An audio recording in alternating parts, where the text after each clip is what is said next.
This regular meeting of the Waco Independent School Board is hereby called to order. All items which may be discussed or voted upon this evening have been posted as required by state law. I really want to extend a warm welcome to those present and to our television viewers. The board's purpose is to set goals, listen to reports of the superintendent, approve budgets, contracts, and personnel appointments, and to make policy for the district. We are not here to make management decisions or solve problems of individuals. Management is the responsibility of the superintendent and her staff. And I would just ask right now if you could please turn your cell phones to silent if you have not already done so. And we really do appreciate the time that you've taken to be here and for your interest in Waco Independent School District. Esta junta regular de Waco ISD está convocada. Les extiendo un amable bienvenidos a todos los que están presentes y los que nos observan por televisión. También les quiero compartir que todas las conferencias están disponibles en la página de Waco ISD YouTube el lunes después de la conferencia. En esa página pueden escoger su idioma, así toda la información que fue discutida está disponible para todos. Por favor, apaga su teléfono celular y les agradecemos el tiempo que comparten con nosotros y su interés en Waco ISD. Okay, the Board of Trustees is held to a set of ethical standards. And one of those ethical standards is equity in attitude. So we, as the Waco Independent School Board, will be fair, just, and impartial in all of our decisions and actions. We will accord one another the respect we wish for ourselves. We will encourage expressions of different opinions and listen with an open mind to others' ideas. Has anyone, moving on to item number 2, public comments on agenda? No public comments? Okay. We'll move on to item number 3, moment of silence and pledge of allegiance. If you would please just pause with me right now as we take time for prayer, contemplation, reflection, and or meditation.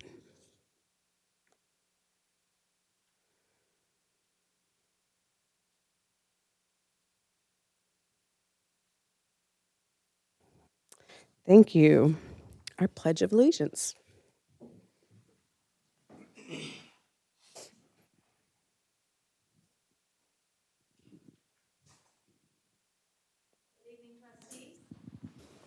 Tonight's pledge leaders are Valeria Delgado and Jaden Booker Harrison of the Greater Waco Advanced Healthcare Academy. I pledge allegiance to the flag of the United States of America and to a republic for which it stands, one nation, under God, indivisible, with liberty and justice for all. Great. With the board meet in front of the dais. Whatever. You know what I mean?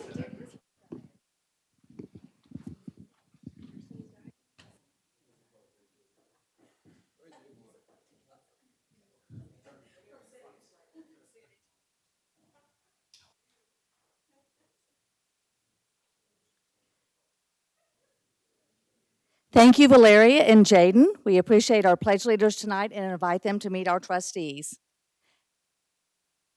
Valeria Delgado was one of our pledge leaders tonight, and her favorite subject is pathophysiology.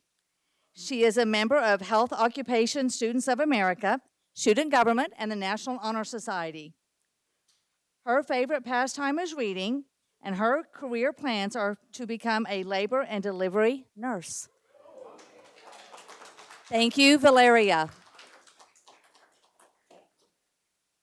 Our other pledge leader tonight is Jaden Booker Harrison. Jaden's favorite subjects are anatomy and physiology. He is a member of the National Honor Society and AVID. He enjoys reading and learning pharmacology. Jaden plans to become a pharmacometrician, which is a scientist who uses mathematical models to study how drugs affect humans and animals.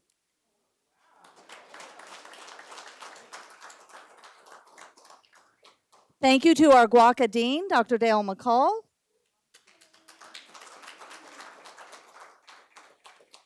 And Coordinator Angie Fesco for supporting these students. And if you're not aware, February is Career and Technical Education Month, so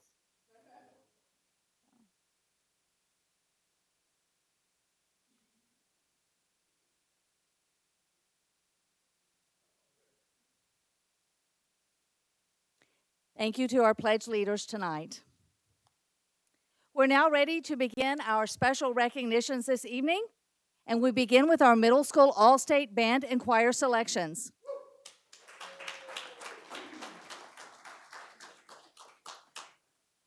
Waco ISD middle school band students advanced and were selected as musicians for the all-region band and all-region jazz band. The region level is the highest level to which middle school students can advance in the state of Texas. At Tennyson Middle School, 19 students were selected, and 15 are here with us tonight. We begin with our 8th grade all-region band members. You can go ahead and give them a round of applause. That's definitely worthy. With us tonight is Neri Vega.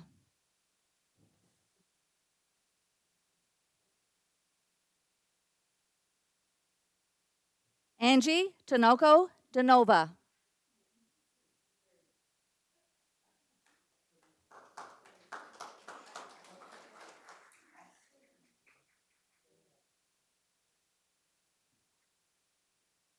Christian Aguilar.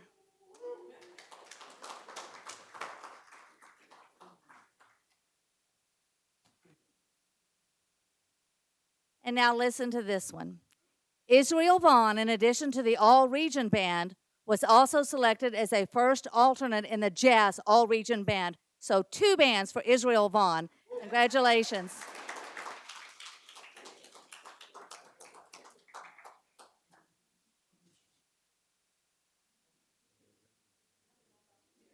We now recognize our 7th grade Tennyson band students who were selected for the all-region band. Please help us congratulate Kieran Barrett.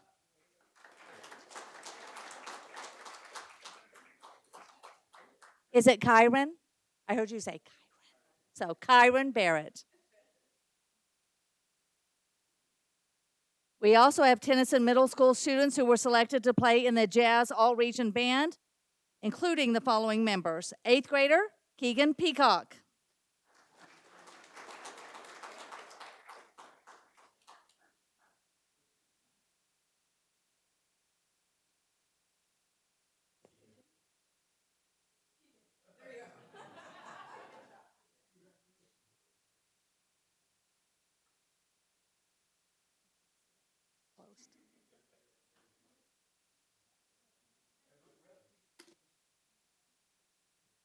Are you Angelina?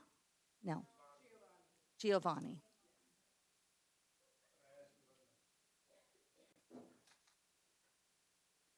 Giovanni Perez Lerma. Correct? Okay.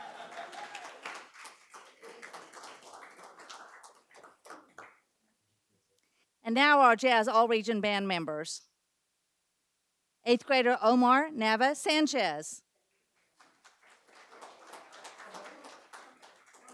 Omar was also selected as a member of the All-Region Band, so he was selected to play in not just 1, but 2 region bands.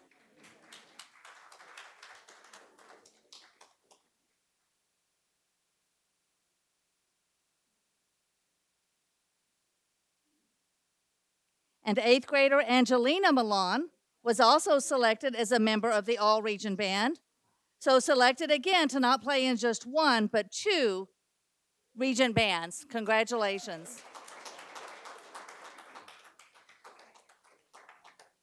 Seventh grader Alan Lorenzo was also selected to participate in the All-Region Jazz Band, so not just 1, but 2 region bands.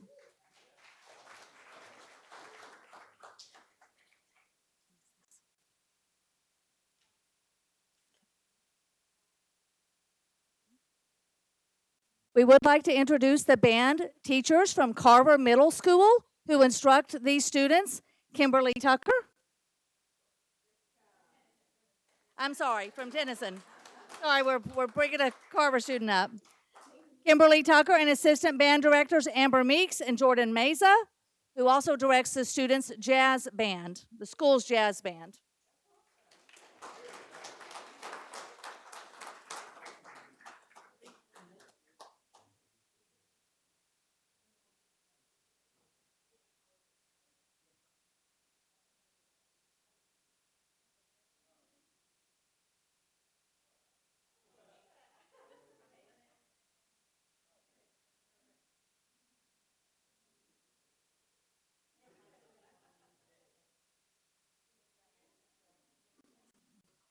Congratulations to all of our Tennyson Middle School band students.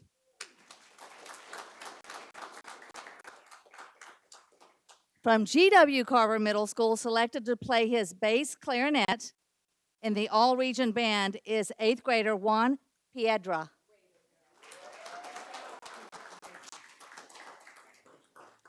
And teacher Victor Boswell serves as the head band director as well as the director of the jazz band at Carver Middle School. We'd also like to recognize Principal Denise Wooden for her support of the Fine Arts program.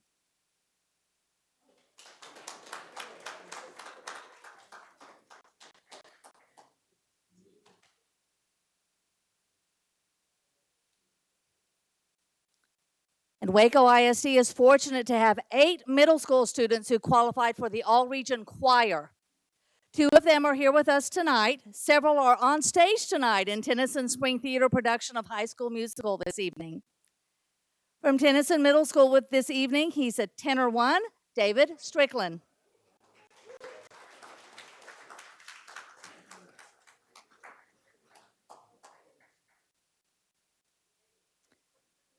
And also making the all-region choir from Tennyson Middle School, Lena Serrato, a soprano 1.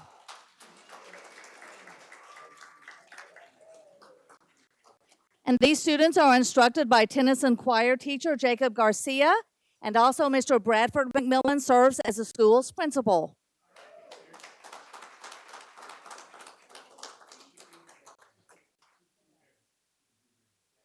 Okay.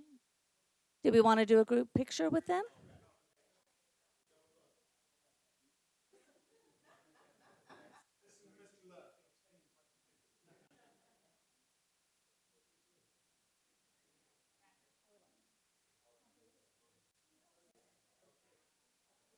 All of the pictures that are being taken tonight will be up on the Waco ISD Flickr, F-L-I-C-K-R, Flickr page tomorrow morning.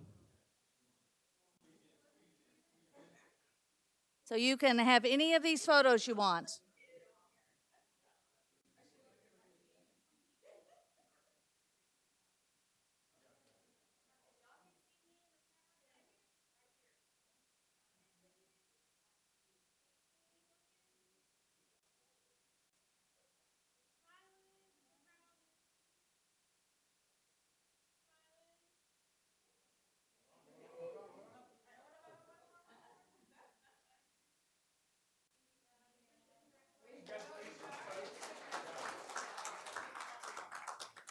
We'd also like to give a shout out to Larry Carpenter, who is our Director of Fine Arts in Waco ISD and always has his hands full. They compete and participate and perform all year long.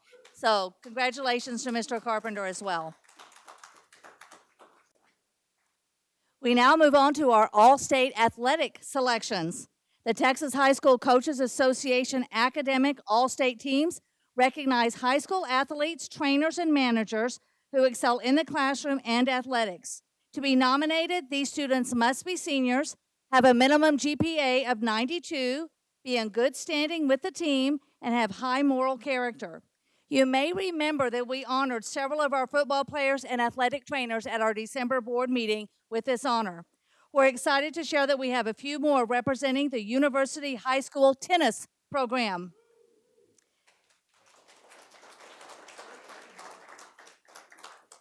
UHS tennis player Osmar Cazares was selected not only for the All-State Academic Team, but the Academic Elite Team.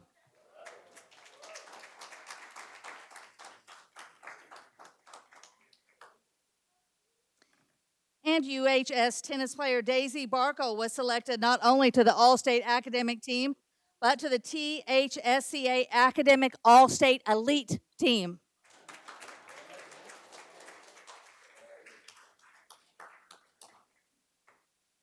You may also be aware that both of these students serve on the Superintendent Student Advisory Council and will represent Waco ISD next month at the Texas Association of School Boards Student Governance Council on a team of 5 out of more than 2 million Texas high school students.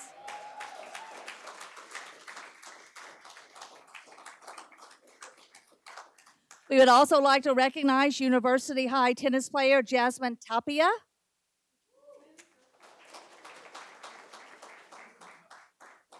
Jasmine was named to the Texas Girls Coaches Association Academic All-State Team.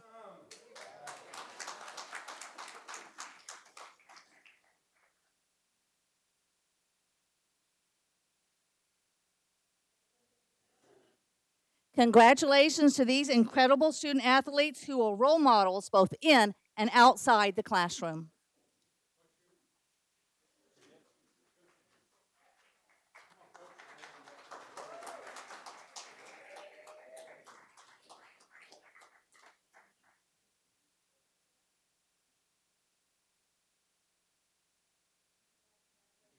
Congratulations.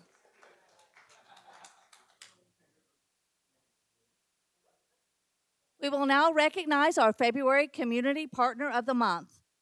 Douglas Subaru is honored with the Texas Association of School Boards Stand Up for Public Education Award as the February Waco ISD Community Partner of the Month. Douglas Subaru maintains continued support of Waco ISD in a myriad of ways. Douglas Subaru provided 120 brand new coats to Waco ISD's highly mobile students to ensure that they were worn this winter. Douglas Subaru also awarded monetary gifts to Kendrick Elementary teachers to help purchase supplies for their students. The team at Douglas Subaru is a consistent partner in supporting Waco ISD's mission to educate students and support staff. Accepting the award tonight for Douglas Subaru is General Manager Jeff Payne and Love Encore Delivery Specialist Enrique Lara.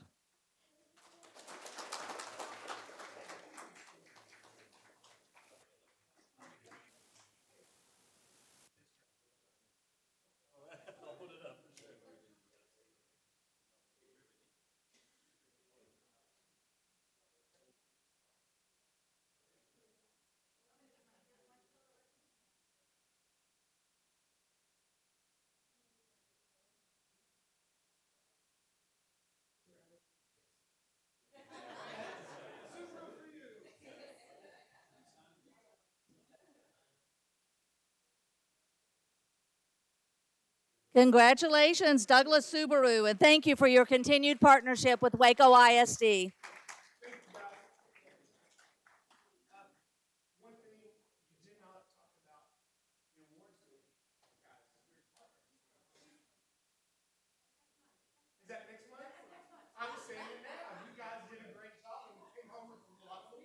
And that's all we have, Madam President.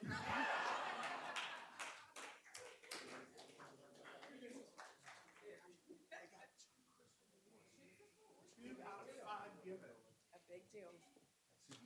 Yep.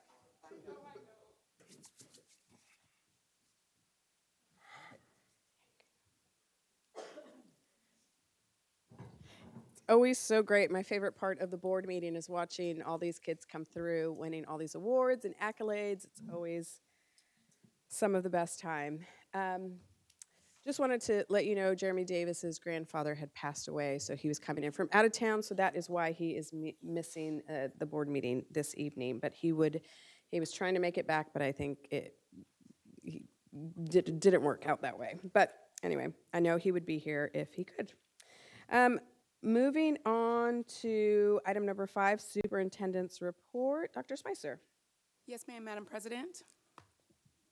Our Attendance Boundaries Committee came together for their 4th meeting on February 6th. Based on their work over the last 4 months, we arrived at an initial recommended set of maps for new elementary, middle, and high school attendance zones for Waco ISD. In support of the committee's initial recommendation and to continue engaging our community in this process, we've since held two of the three public hearings on community meetings to present the maps, answer questions, and collect feedback to be shared back with the committee on March 18th. Our final public hearing opportunity is next Tuesday, March 4th at 6 p.m. We will be at G.W. Carver Middle School to provide a brief presentation and again speak with attendees to collect their feedback. We have both Spanish and sign language interpreters available at our events, and thanks to our communications team and the hard work of Mr. Jesse Botello, we'll also be sharing a video of the presentation online afterwards for anyone who is not able to attend in person. Does any trustee have any feedback they want to give at this time about our meetings? Had great representation, and we appreciate the community and the families and teachers and staff that have come and shared their opinions and their questions and ideas.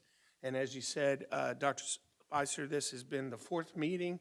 So we've been doing this for 4 months, and a lot of thoughtful conversations have occurred, and that is really positive. Yes, sir. We appreciate it. So thank you. Yes, thank you.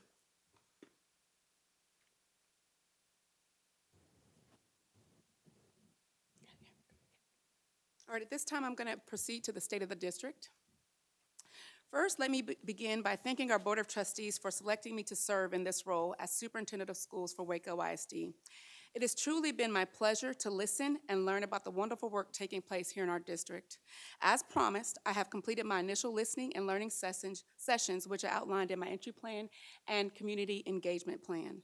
I've learned so much in just 77 business days and still have so much more to learn about our system and those I have the honor to support and serve. So what did I learn? So much. There's not enough time within this presentation to list everything I saw, heard, and experienced from our Waco ISD team and community, but I want to provide some highlights and some themes that I found. I've had the opportunity to visit every campus at least twice, which consisted of 48 combined campus tours and structured visits.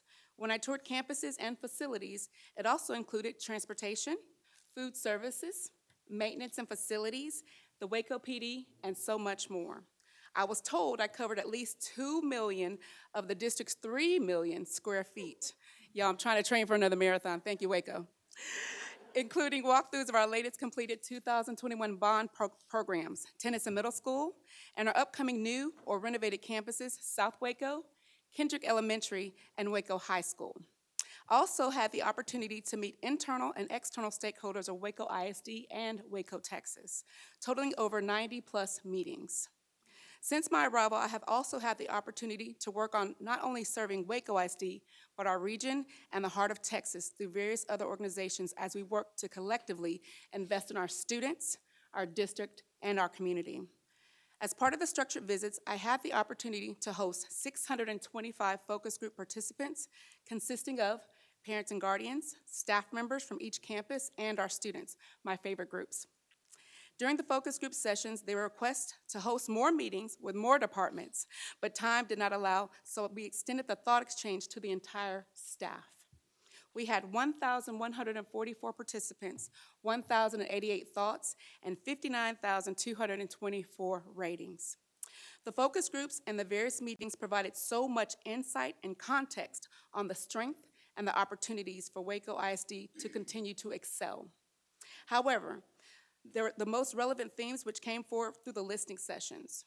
First, through the focus groups and then through the district-wide thought exchange were behavior management and discipline, communication and collaboration, staff support and resources, school environment and safety, academic performance and our resources, community and family support. What I found, we have so much to be thankful for and so much to celebrate. There is a beautiful, deep sense of pride here in Waco, Texas for Waco ISD. We have generations of families who have graduated from our system and continue to give back and raise their children and their families within our district. At the same time, there's a sense of commitment from our faculty and staff that is unlike anything that I've ever seen. So many people truly love Waco ISD. They are willing to volunteer, to give financially, and to be a positive voice for our district. Their heart and passion to serve our students is unwavering and is truly seen on a daily basis. These findings confirmed what I already knew and believed in my heart. This will serve us well as we work to build on the opportunities we have before us. Several opportunities came forward for us to pursue. One of the items that came from our students the most and was reemphasized by our families and the opportunity to prove our food services. Our littles clearly shared their concern for the food. I won't say exactly the words they said. I won't repeat that publicly. But they loved the people who served the food, but they had concerns about the food. Our older students noted the portions. that they were a little bit too small, and they were very vocal. So all the high schools and the middle schools' food just continued to come up back and forth, back and forth. Our parents echoed the same sentiment across the visits as well. We have met with our vendor and are working now to remedy this concern as we close out this year, but also work on the coming year. Curriculum was a concern that came up from our staff and our families. This term is encompassing in that there were concerns raised about our curriculum at the elementary and secondary level, as well as concerns about lesson plan design, block scheduling, and our course selection process. As I listened, we made notes and began working on this work in an effort to bring solutions as we prepare for the coming year for 25-26. We have coordinators who are bringing back recommendations to review current and prospective curriculum, and we're also gathering teacher recommendations to ensure we meet the needs of our students and our staff as we go through this process.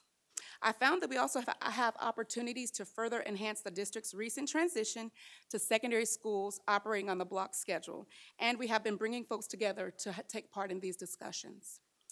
Behavior was another item that came up in all three focus areas and in many of my one-on-ones. This is an item that we will diligently work on to assist our staff in their role with behavior support, as well as tools for our students so we can correct the behavior and teach the desired behavior. This is an opportunity to work on our processes with fidelity, as my belief is that our students' behavior is also part of our learning process here in Waco ISD. Lastly, perception. This one is a unique opportunity in that we as a system have the opportunity to improve our perception of ourselves and ensure those outside of our system know our story. This is a great opportunity for us to work on telling our story and all the great things that are taking place with our students, with our staff, and within our district. This one also encompasses the other opportunities shared previously, such as curriculum and our behavior. So what's next with all that we've learned? We're using this data and feedback to inform our work. We also in the process of developing a strategic plan with the Board of Trustees. This plan of action will assist in our execution of improving previously stated opportunities and the goals of the board. We will also work to refine our programs and our processes. We have the chance for process improvement within every department of our district. Continuous improvement is and should always be a part of our process. We as a system will work from the lens of service to ensure that we are meeting the needs of our stakeholders. At times, those stakeholders are our principals. At times, there are teachers, support staff, parents, community members, and more. But most importantly, our process improvement and our programs will have to positively impact our students and their success. This will also consist of us working on our structure within our organization. This will assist in providing clarity in our system as we refine our processes. And lastly, but just as importantly, we will work to ensure that every staff member in Waco ISD is focused on creating academic learning environments that focus on meets and masters. We do not want our scholars to just be students that approaches level. We want to teach them the state standards. We want to teach the TEKS, but we want to make sure they perform at the highest levels of meets and masters. That is a standard that we want for all of our students here in Waco ISD. Our students deserve no less. Although this concludes my initial learning, it does not mean I am done listening and learning. What it does mean is we have a foundation of where we need to go and how we will get there. To everyone within the sound of my voice, we need you. I cannot and will not do this work alone. This is a collaborative effort that will take us all working together, from our Board of Trustees, our partners, our community stakeholders who are educators, our students, and our parents. It will take us all moving in the same direction. I am so excited and I'm so honored about the potential that exists for Waco ISD, even in the midst of the current political climate. We owe it to our students and our families and for generations to come. To the students, staff, parents, and community partners who invested time to meet with me, I want to say personally, thank you. Your heart, your passion, your vulnerability with me was and is truly appreciated. I was truly able to see why and how wisdom truly does work wonders. Our standard is truly excellence because wisdom truly works wonders. Thank you. Great, thank you so much, Dr. Spicer. Are there any comments? I just have one comment. If we could we go back to the last slide? Dr. Spicer did photobomb the winning team. in that Thank you, bottom- Angelo. Sir, why would you clown me publicly? The last slide was the celebrity cook-off, and I we'll say the Board of Trustees won. What was that called? Top Chef. That's right, Top Chef. Thank you. Okay, great. All right, at this time, I have the pleasure of making some introductions. This month, we announced the promotion of soon-to-be Dr. Suzanne Hamilton to serve as Waco ISD's Assistant Superintendent of Student Support Services. As a Waco native and proud Waco ISD graduate, Suzanne's dedication to students and support of campus staff is truly inspiring. Prior to working in education, Suzanne served our community as a social worker. It was while working in our schools as part of Communities in Schools over 20 years ago that she was recruited and called to become a teacher at Lake Air Middle School. She served in campus leadership roles at Lake Air Intermediate, University High School, and Indian Spring Middle School. She then served at Cesar Chavez Middle School principal before advancing into district-level administrative roles within PEAMS, Special Education, and most recently, Student Services. In her previous role as Executive Director of Student Services, Hamilton played a key role in supporting student well-being across the district. She has overseen vital areas such as safety and security, health services, and student management, ensuring students have the resources and support they need to thrive in a safe and nurturing learning environment.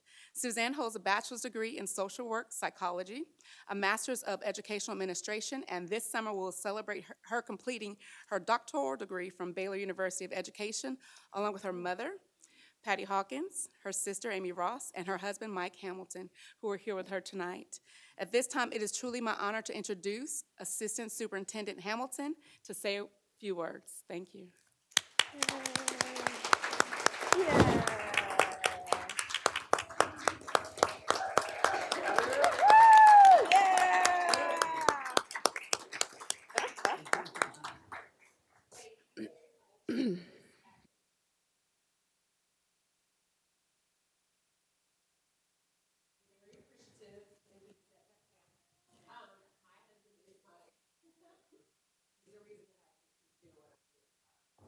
Oh.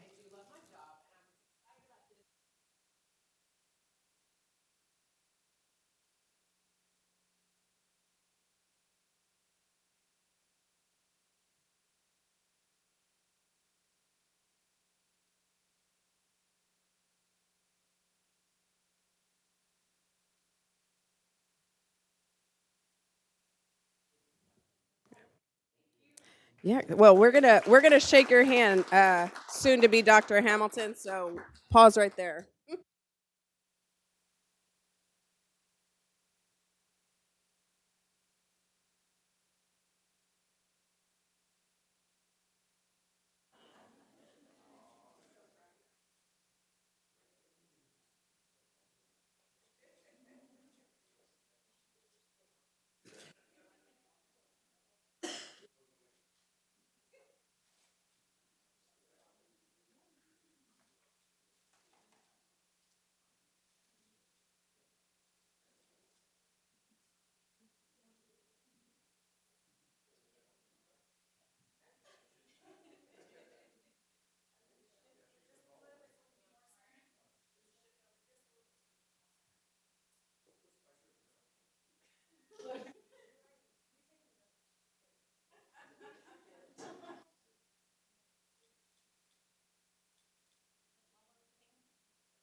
We planned it all. For the next two superintendent report introductions, I'm going to invite our board to stay standing in the front. New to Waco ISD in the greater Waco area, it is my pleasure to introduce tonight our Executive Director of Special Education, Mrs. Nkechi Washington. Washington brings to Waco 15 years of extensive experience in the greater Houston area in special education, educational leadership, program development, and student-centered support. After earning a BS in psychology and a minor in criminal justice from Prairie View University, Nkechi earned her emergency medical technician license and served her community in the capacity for nearly 4 years before answering the call to become an educator, specifically serving in special education. Over the years, she had the privilege of teaching students from early childhood to high school, each with their own unique cognitive, emotional, and intellectual needs, but all deserving quality education. Most recently, she served as a division instructional coach for the Harris County Department of Education, supporting students from 57 school districts and the third largest county in the nation. In this role, she oversaw special education programs, ensuring proper funding, resource allocation, and accurate assessments of students' ability to support academic growth. In addition to being active and leading in the Texas Alliance of Black School Educators, Nkechi is currently a doctoral student at Abilene Christian University studying positive organizational leadership. Through her work, she remains committed to ensuring that all students, regardless of their challenges, receive the support they need to thrive academically and beyond. And I'm excited to have her here tonight, joined by her mother, Verna Ihejerica. I got it. Here to say a few words, Nkechi Washington.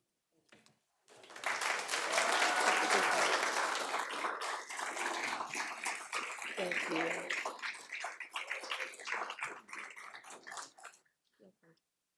So I'm beckoning for my family. They're the source of my support.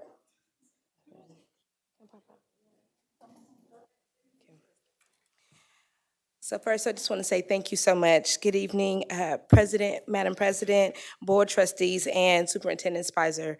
I just want to begin by expressing my gratitude for this address and that I'm honored to join the Waco ISD family. I'm excited to be a part of this district with such a rich history and a strong sense of tradition and deep commitment to student success. As I step into this role, I do so with a heart full of enthusiasm and a strong sense of purpose. I look forward to collaborating with all of the staff members, students, and teachers, dedicated families, and the passionate community members, all who share a common goal to ensure that every student in Waco ISD accesses high-quality education and preparing them for the future. Thank you so much, and I appreciate this honor. Thank you.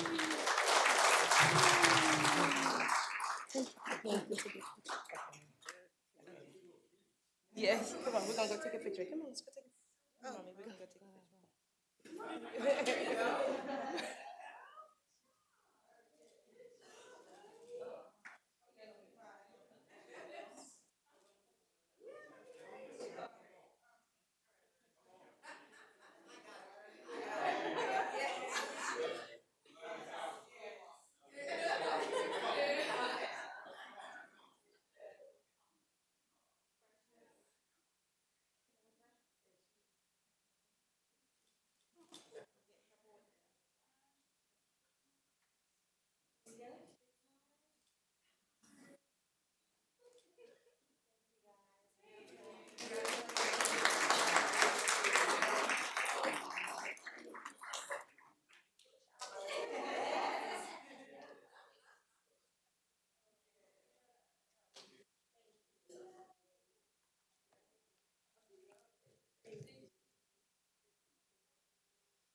My final item for tonight may have been better worded as a formal welcome or welcome back for our new Waco High School head football coach.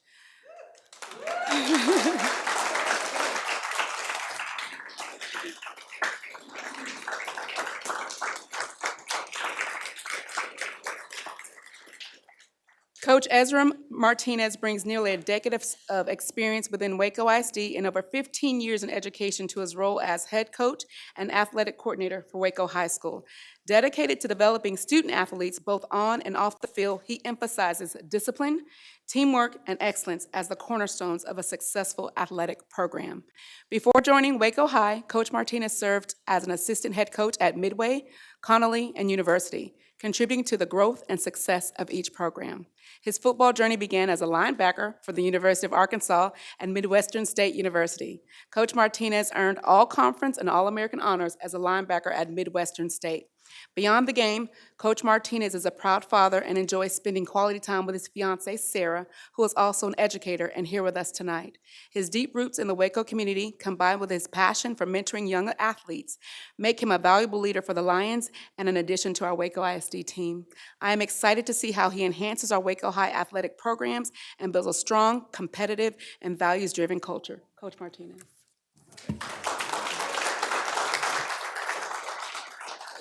Well, exciting. I mean, let's go. That's what I want to say. Let's go. She's got me pumped up here. First of all, I want to thank God first, because without God, I wouldn't be in this situation. And my fiance is my backbone. She's been through a lot, and it's an awesome day. So thank you, school board, Dr. Spicer, Coach Love, everybody involved in this journey. I'm excited. I've been hitting the ground already. So sometimes I get that coach mode. I'm just ready to go. But again, I'm thankful to be here. I want to be here. I told the kids at first day, guys, didn't nobody call me. I call Waco because I want to be at Waco. I'm glad to be back home. Thank you, guys.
It's exciting welcoming people here, some new, some familiar, some have been here for the longevity. So it's always a fun time to see people moving into these positions to help impact our kids. And I think Dr. Spicer's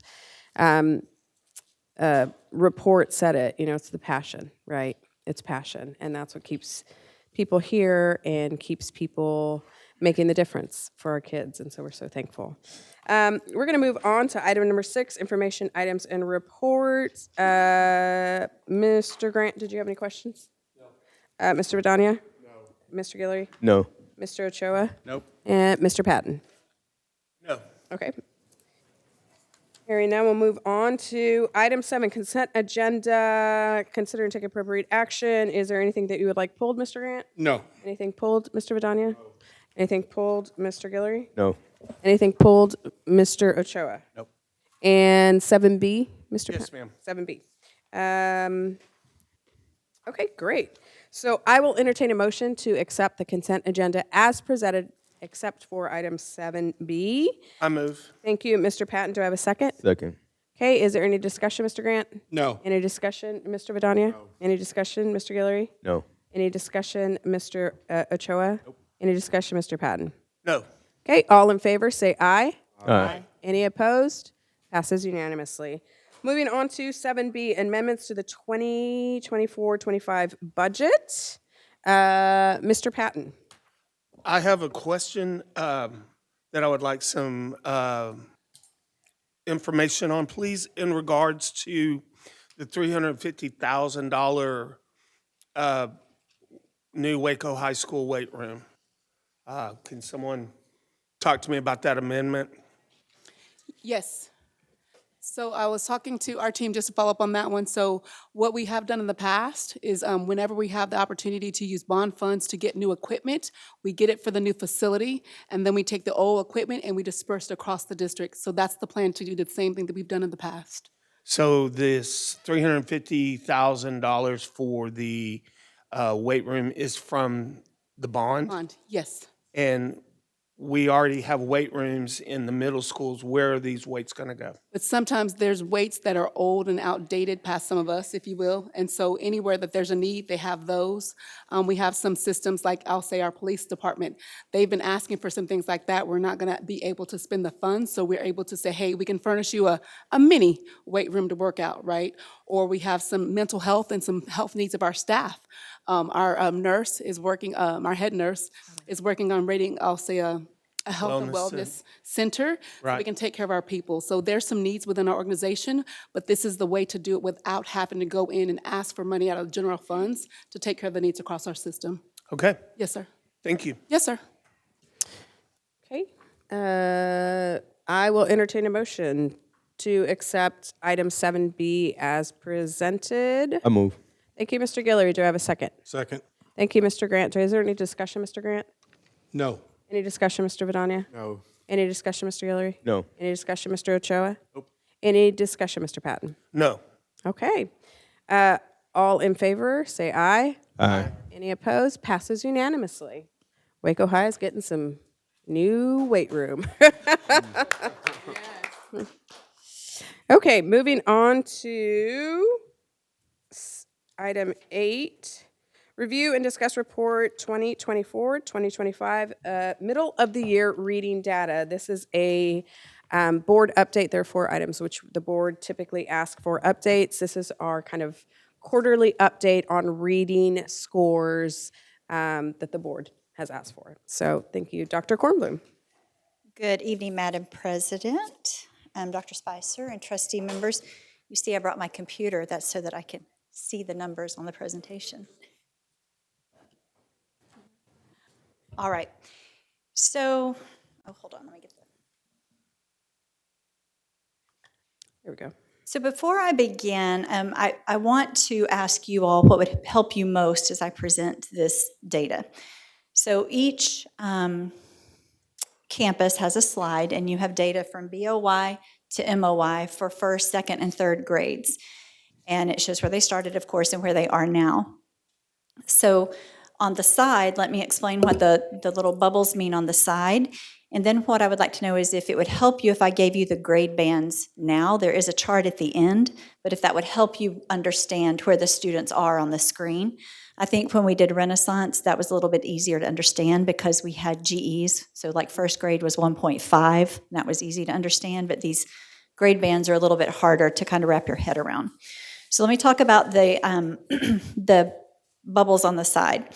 So where it says percent of students with improved placement. So what that means is if a student started and they were, say, 3 years behind, it means that now, as the middle of the year, they may have moved to 2 years behind or better. So that's what that percentage is. The typical growth is an end of the year. So based on where the student started at the beginning of the year, the iReady assessment projects their typical growth by the end of the year. And so 19%, if we're looking at Alta Vista first graders, middle of year have already met their end of the year typical growth goal. If we're looking at the stretch growth, that means that even farther past the typical growth, that would be their stretch, and that's also an end of the year goal. So that means right now 4% of first graders at Alta Vista have already met that end of the year stretch goal. Yes, sir. Dr. Kornblum, so when we're looking at the yellow bubble, which students met typical growth, is that grade level? So when we say 19% of Alta Vista first grade, for example, are we saying that 19% of the kids are already projected to be at grade level at the end of the year, or they've made one year's growth? Doesn't necessarily mean 1 year's growth. It means whatever growth that was projected for them. So let's say that, let me give you another grade level or a kind of an extreme example. Let's say I was a fifth grader who started the year on a first grade level, right? When I took the test, iReady is going to say by the end of the year, this is where I should be, whatever that scale score is that they give us. And so from wherever they started, it projects what their typical growth trajectory should be. And is typical growth 1 year or 9 months?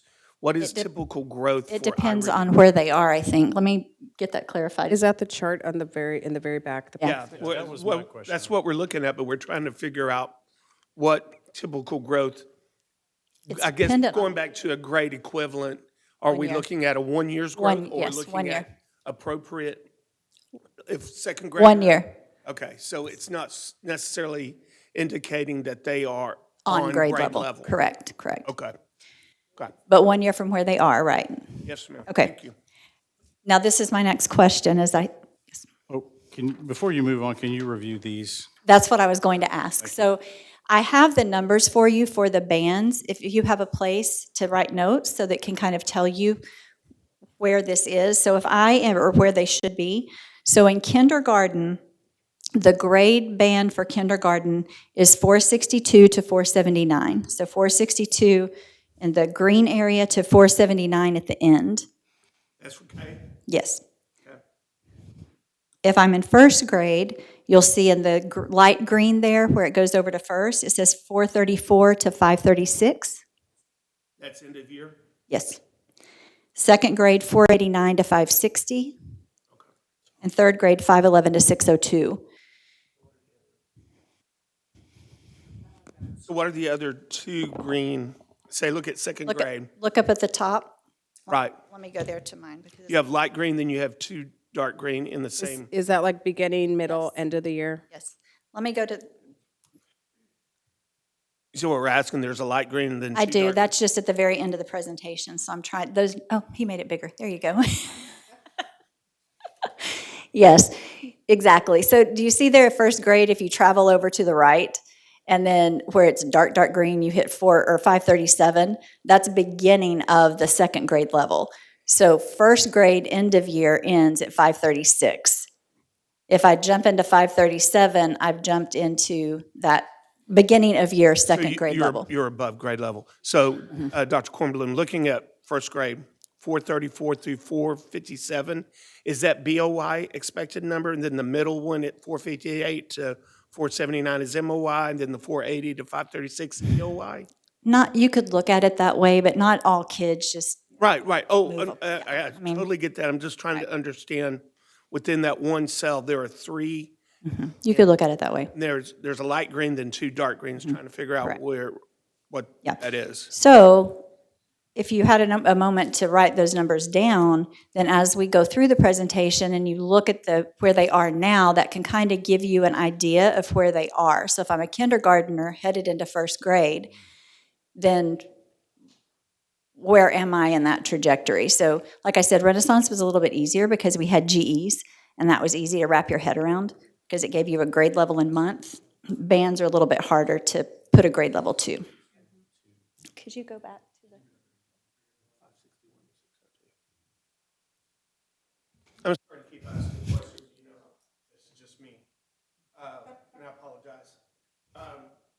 Third grade, 560, for grade 3, don't go back to your table. Your already placement table. Grade 3, looking at. Thank you. Thank you, whoever did that. There, thank you. 561 to 602 for grade 3. The Yes. third part of that cell. Mhm.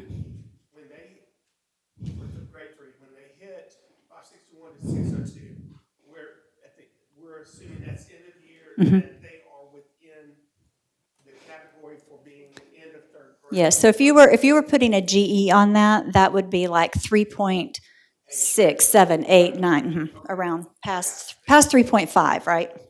Well, and if you look in the fourth grade one, middle of the year, it's at the low grade Like, so grade 3, the very bottom tier, 561, 602, is the second tier in 4th grade. So it's showing kind of There's way- overlap, yeah. Yeah. There are overlap in them. Okay. Yes, that's correct. Thank you.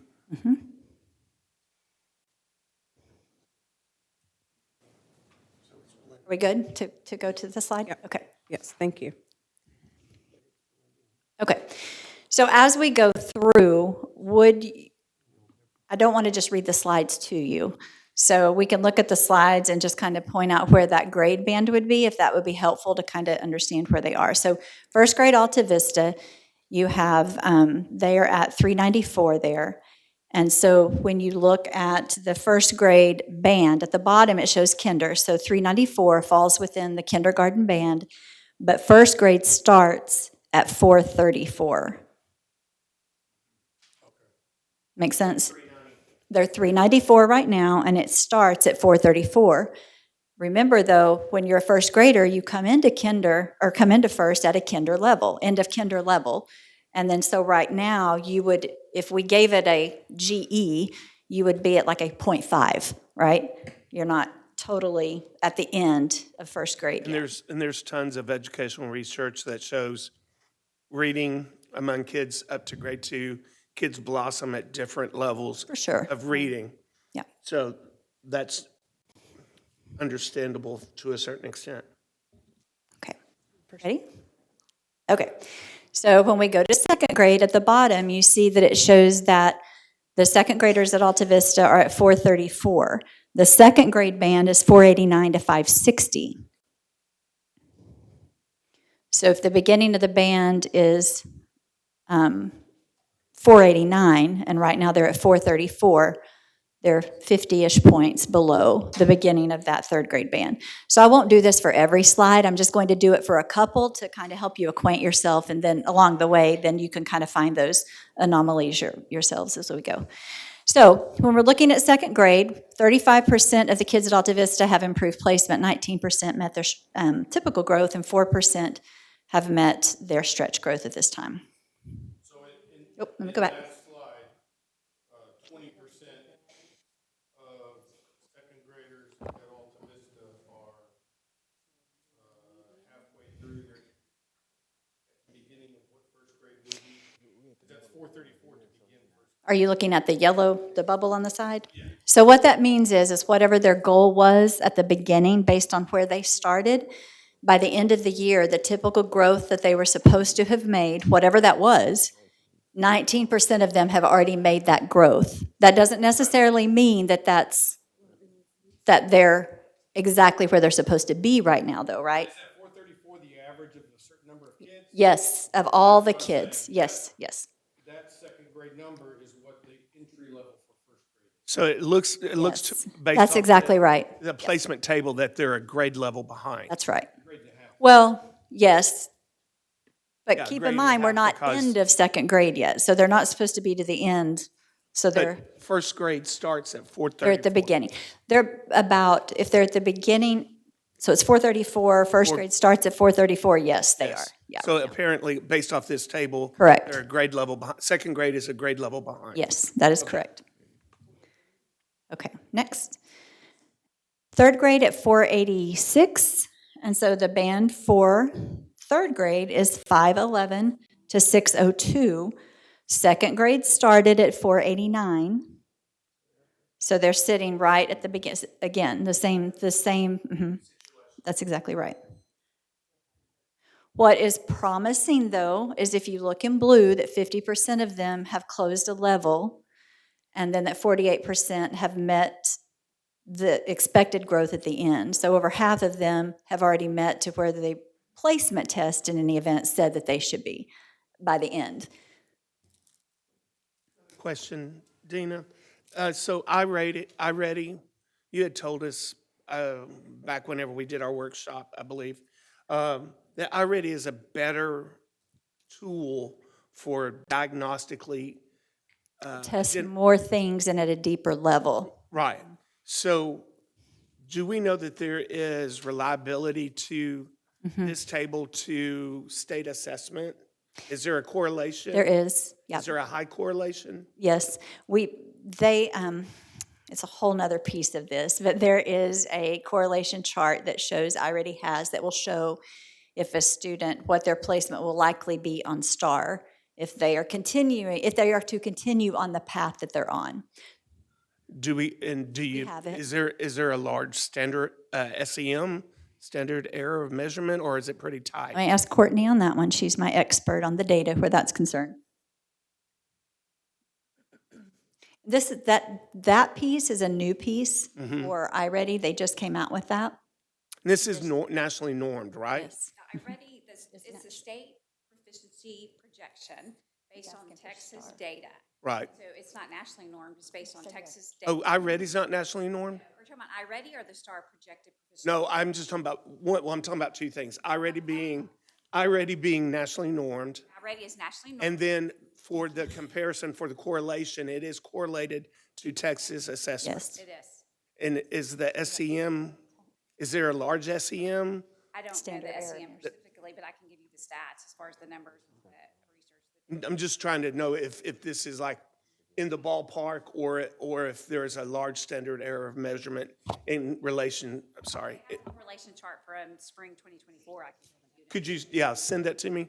Thank you. I'm not trying to ask questions out of the ballpark, but that is a concern if there is a large gap in that. And just know that it's one piece of data, one time, so you're. Right, we talked about that. Right, STAR, again, with one piece of data. So right. it's gonna be- Yes, I'm sir. sorry, I need help.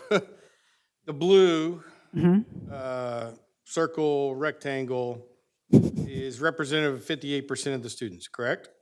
58% of the students. And they have made, they have each made a step up. Yes, That step up means that they have, those 58% have an average of 460? Is that right? no. It means that, that's a measure within the measure, so to speak. So of all of the kids who were tested, right? Let's say if we looked at all of you on the board, maybe you were 3 years behind, No, maybe no. Mr. Vallani was 2, you were 1, sorry, I didn't. Probably You right, asked, actually. you It's asked probably the right. Go ahead. question, so. 1 year, 2 year, whatnot, right? And so you jumped at least one level from beginning of the year, so now you're 2 years behind. Mr. Vidania is 1, and Mr. Patton is now on level. He was only 1 year behind. So of all of the kids and where they were, and whatever level they were at, 58% of them have moved from one level to the Right. But Does it that have doesn't a mean that All correlation to the kids. 460 box, though? It doesn't, yeah. not their score. I mean, the 460 is the overall average of that whole group. That's what I mean. Okay, Correct, yes. correct. And so that overall group is at a year behind. 1.3, maybe. Is that right? So 434 to 536 is the band, and they're at a That's like 460. 2 3/4. Yes, A year and 3/4 behind. yeah. Okay. And then the 50% are on average at 486, correct? Is that right? You're looking over on the yellow. Yes. So the yellow oval does not necessarily correlate to the yellow Okay. bar. If that's, I'm just channeling into the color correlation. Is that what you were getting at? Yes, No. yes. I thought that those It just was representative of the other group. visually pleasing to put on the chart. Okay, that's very helpful. Didn't make math sense to me. Okay, I do, that would make sense, right? Yes, okay, It color coordinated okay. would be the The blue oval means that they have independent. improved. These are independent The of the bars. yellow oval means that they are showing typical growth from where they Yes. started. Right, but the blue oval and the blue rectangle have no correlation. No. That's all I wanted to know. And the stretch growth sounds like means that they're a- doing better than what's anticipated, right? The Yes. green. Right. Got- No, you're great. But actually, that's a great question. I mean, I could see that, but we maybe should have thought of that, but we didn't. Okay, so moving into Bells Hill, the first grade at the beginning of the year was 370, is that 6? And now at 401, so just to bring you back, first grade is 434 to 536. And you can see on the side, 38% have moved up, 17% have met end of year typical, and 4% have met their stretch. Second grade, they're at 439 now. Second grade's 489 to 560 is the band for all of second.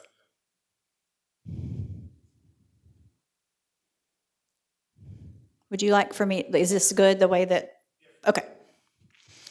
All right, third grade, 477 now at middle of the year. That band is 511 to 602.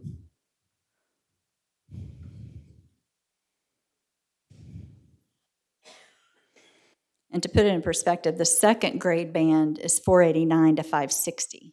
So you see there's overlap there because third grade starts at 511. You see at the end, but second grade can go all the way up to 560. Brook Avenue, 395 for first grade.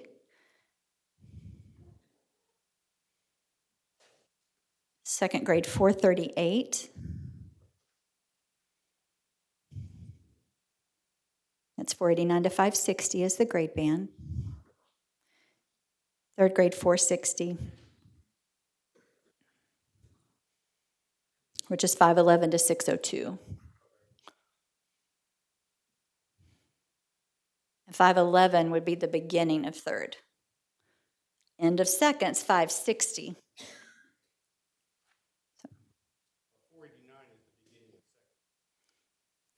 489 is the beginning of second, yes. It might be more helpful if on the grade level slide, if I actually gave you what the grade before's band was so that you can kind of see where they are right now. Yeah. Okay, Cedar Ridge, so they're at, is that an 8? 378 right now for first grade. So kinder is 462 to 479. So that's significantly below right there. However, I mean, they're making some progress over here, but they started significantly lower. Second grade, they're at 422 right now. The first grade band was 434 to 536. And the second grade band actually starts at 489.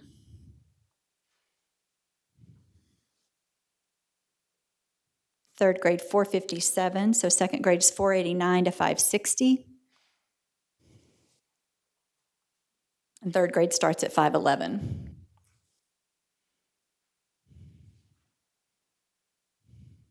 So they're, what, a little over 50 points below.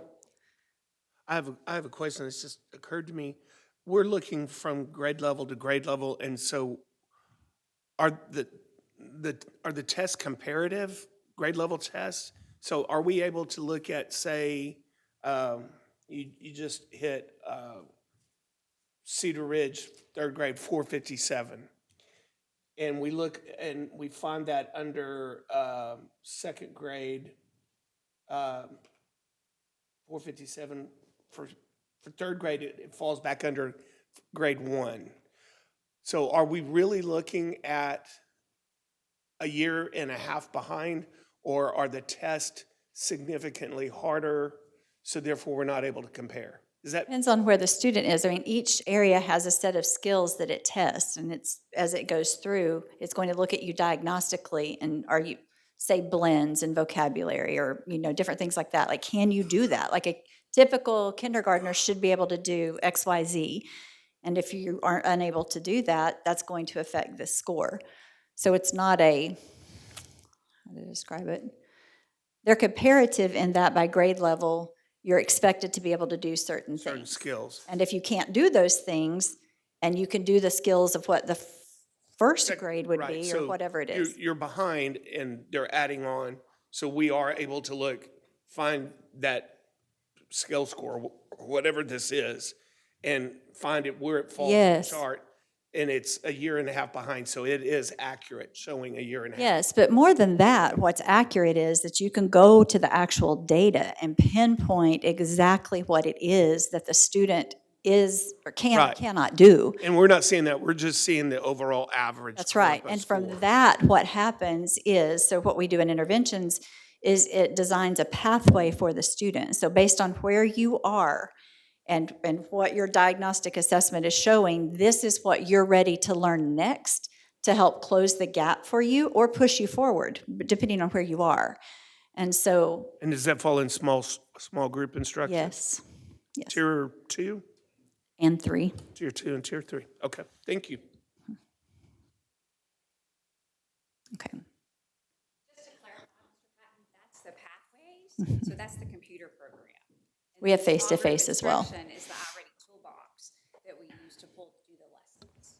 So the toolbox is used in Tier 2, but they can put them on the computer in the classroom as well. When they go to Tier 3, you have the pathway, but then we also have other things in Tier 3 as well. Right. And so the toolbox that's individualized for the student? Face-to-face lessons. The toolbox is the lessons that the teacher pulls based on the skills that are deficit that teacher needs to reteach for Tier 2 and Tier 3. It's that teacher toolbox and interventions, that's the direct teach. The pathways, the computer component, the student. But if I know the pathway, though, I can look at those skills and I can isolate things and I can use that in my teaching as a Small group? right, yeah. During your rotation? That's right. But then also understand that when they get to Tier 3, it's not just a computer-based intervention once they get to 3. Right. That's a piece of what they do, one piece of what they do.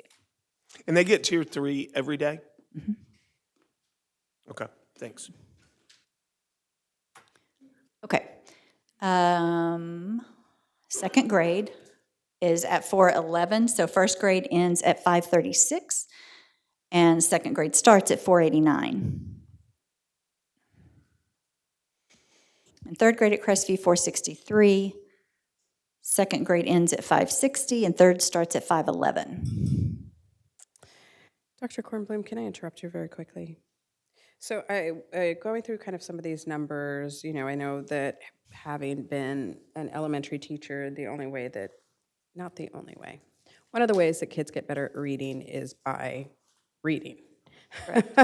That's kind of one of the long haul kind of subjects that just takes practice, like consistent practice. So I am noticing that a lot of the kids coming in on first grade are at a kindergarten level, and I wouldn't even say kindergarten, like beginning kindergarten level. And, I do, like even looking at some of these campuses, I've noticed, the average, it seems to be, is like a 20-point gap. Teachers are obviously teaching, kids are growing. And then I've noticed a couple of campuses have like a 30-point gap. So you can kind of tell there's little spots where it seems like maybe that group of teachers is really strong on that particular campus. Just wondering, are we, and I would assume you guys are, the administration kind of taking a look at that and kind of digging deeper in that? To the teachers who have those scores? Yeah, and to the teachers that have the scores. Yes, so I'm going to go to the end of the year, last year, actually. So, and Bragg, is Miss Logan here? Oh, there she is. So is she daughter-in-law yet at the time, or? Her son's friend. Fairly new teacher, but we noticed that she made tremendous growth. I mean, like, huge. And so we asked, what are you doing? Like, what, and basically what she was doing, and we've talked about this so many times, is she was implementing everything with fidelity and, doing all that she was asked to do, as well as being on a campus to where, and we've talked about this a lot too, we've talked about, we have systems and processes in place for looking at data, for reviewing data, for using that data then and I'm beyond this kind of data. We're talking about week-to-week data from students and their work, and using that to make instructional decisions for kids. And how does that impact my lessons next week? What do I change? My small group and all of that. And that's what we find on campuses to where you're seeing those strong gains. Their systems and processes in place are really strong. They're implementing things with fidelity, and there's a lot of collaboration and feedback around student learning. Yeah. And, so I'm looking at this, I'm not as familiar with iReady. Is just simply like a fluency, vocabulary, comprehension test, or what components are entailed in this data? So I had that on here last time. So there is vocabulary, there's fluency, there's comprehension. I guess you would call it phonemic awareness. phonemic, yeah. Yeah, all of those things. Am I missing anything? Did I miss? And is that, sorry, I Like have I need an army up here. What? you do, yeah. Yes, it's all Does the things we said, high frequency words, is high frequency, vocabulary. and is The this one thing that it does, though, that is good, and I failed to mention that, I had it on our first presentation, is it does dig into informational text and literary text, both, and looks into both of those. And the can teachers, I know it's so important for our teachers to be able to get this type of data on their specific student and kind of know where to target their interventions. Is this kind of computer program, does it just kind of not spit out, does it give the teachers like an objective to work on? Like, so, little Susie is having a little bit of trouble with vocabulary. This particular student we can tell the fluency is And really you can slow. group kids according to Like a things that report they that's have in common. that's downloaded. It really does a lot of phenomenal things to help the teacher to make their life easier.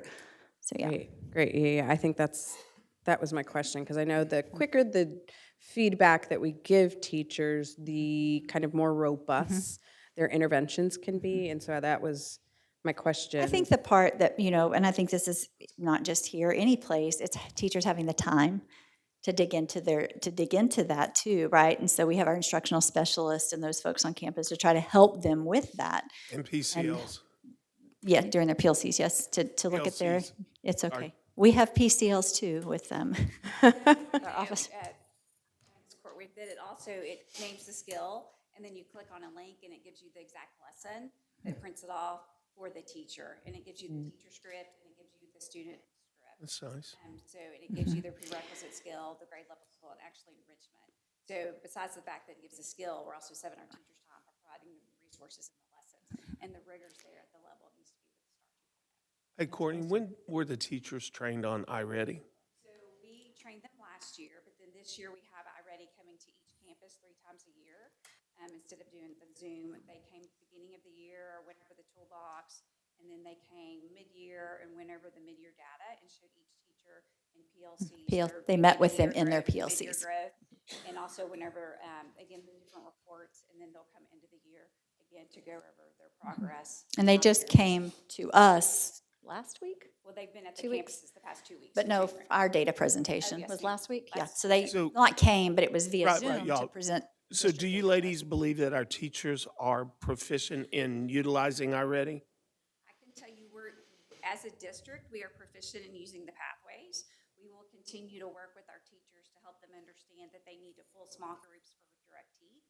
Mm-hmm. We can't just put our students on a computer and expect them to Right. learn. So, again, I'm proud of the district that we have accomplished the pathways. They're learning to use the program, and they're learning to use the data to make sure the students are growing on the pathways.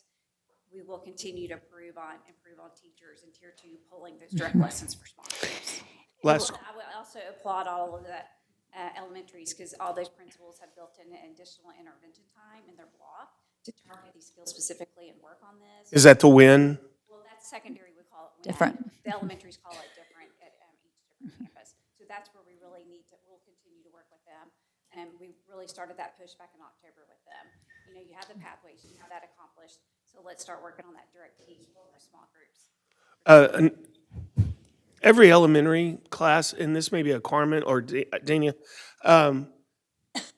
is there, going back to Stephanie's question about reading, does every classroom have, like, drop everything and read, whatever we used to call it? So the way that, Is there sustained no. So the way silent it- so reading the- for every classroom? they can do that, but the way that ELAR block goes is I'm teaching my direct lesson, whatever that is. And once I teach that, then I, as a teacher, go back and I start pulling small groups. During that time, the kids go out to stations.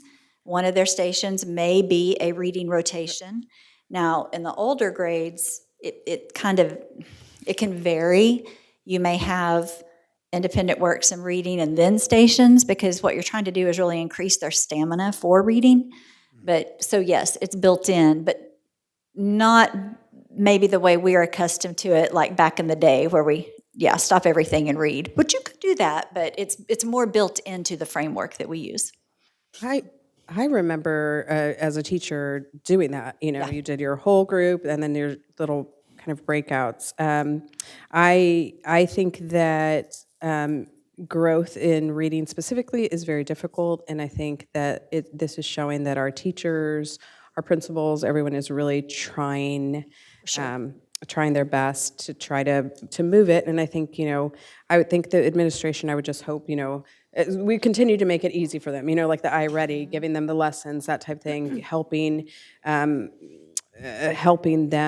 have engaging lessons. And really, one of the biggest ways to improve reading is to read. So maybe, I think this is where Dr. Spicer has an ability to kind of rally the community, because I've noticed also in some of this data that there's a summer slide.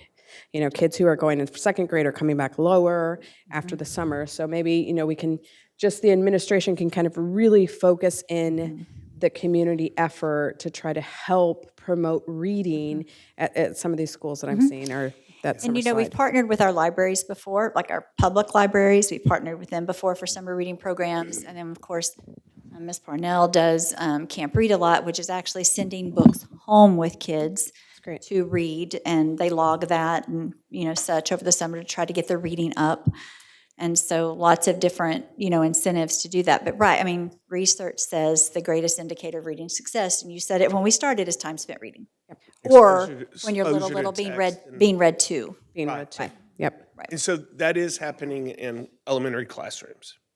Yes. Reading? Yeah. Like spending time independent reading? exposure. Yes. They're reading. No, I'm asking about independent reading or Yes. sustained reading. Yes, they have to practice, and then also they have to build up their stamina. It's very difficult to go sit down and take a All story right, Dana, test. we're on Stamina C. to read. Let's go. Would you like to see the other campuses? Well, yeah. Does anyone else have any questions on the rest of the data? Is there? I do. Okay, yeah, Mr. Ochoa. Is it, okay. So if I'm just looking at third grade reading scores, Yes. there's some obvious outliers. In campuses, you mean? Correct. Okay. Hillcrest and J.H. Hines have, Would you like for me to skip ahead to those? if it makes it easier, it's fine. I have it here. And I don't know, it's not moving now. It probably went to sleep. In third grade, they have 30-point growth versus a campus like South Waco that only has a 2-point growth. How many years have we had iReady? This is going into the second, but the first year that we've had the full diagnostic. So last year, our intervention teachers were asked to do it, but not all teachers did it. So last year was the year when we had that, but we also had Renaissance, and that's when we sent the survey to folks and asked what they would prefer, because we were using iReady interventions.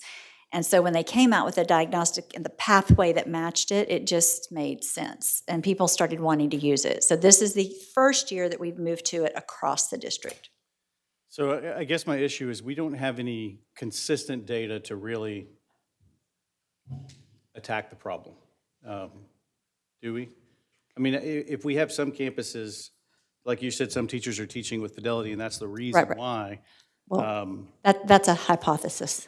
That's exactly what I mean right there. Yeah. But I mean, if you look at that, and then you also can compare, because we've talked about like not one piece of data tells the story for everything. But if you took that and you looked at the iReady scores, you looked at their STAR scores, taught curriculum assessment, you looked at their data across the board, you would see those high points with certain teachers. But to your question on consistent data, if you remember at the very first presentation, it was hard because we were moving from Renaissance to this. But at the beginning of this year, when we first gave you data, we showed you both. We showed you the Renaissance and then how that correlated to iReady. I mean, we have Renaissance scores from last year, but at some point that it starts getting confusing to look at, because the The numbers are different. They mean Well, different things. with the Renaissance scores, were those low campuses, was that consistent with these low campuses? I mean, is I the mean, problem? the campus, yeah, I mean, when you brought up a South Waco, I mean, they've been struggling for a bit, but they are making gains. Right. So I guess my question is, so are we actively talking to those principals? Oh, At yes. high schools and at the low schools and seeing what the difference is? And here's the thing, well, yes, but like if you take South Waco, she's one of our best principals. She is phenomenal. And so everything that you could ask her to do, she's doing, right? And so it's just, you just got to keep at it. And, you know, sometimes some of our students have larger gaps to fill than others, so. And can I speak to that too? One of the things that I talked about in the State of the District was our organizational structure and support.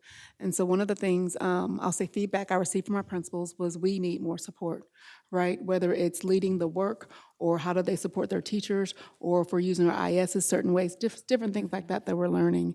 And so I think the structures that we're putting in place to provide that support to the leadership on campus, but then for them to get that support that they need to support their teachers, it has to trickle down, right?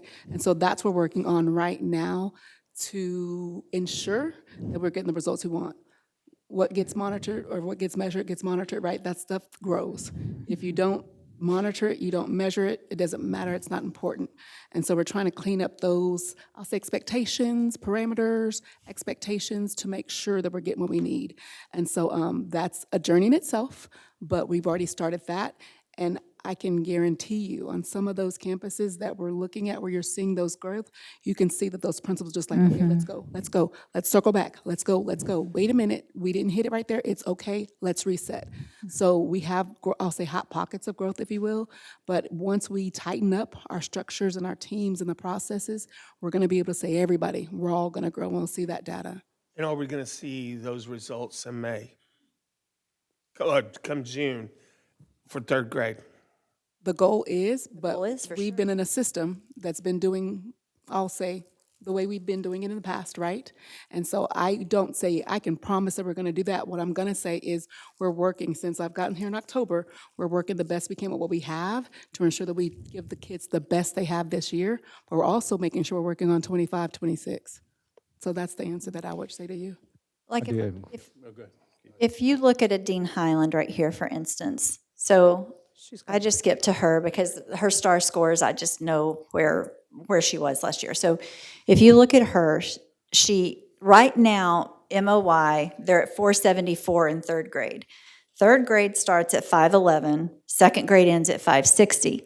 But what I know about that campus is that on that campus, they're doing some great things. You can see it. What I know about this campus from the end of the year is that they made comprehensive progress.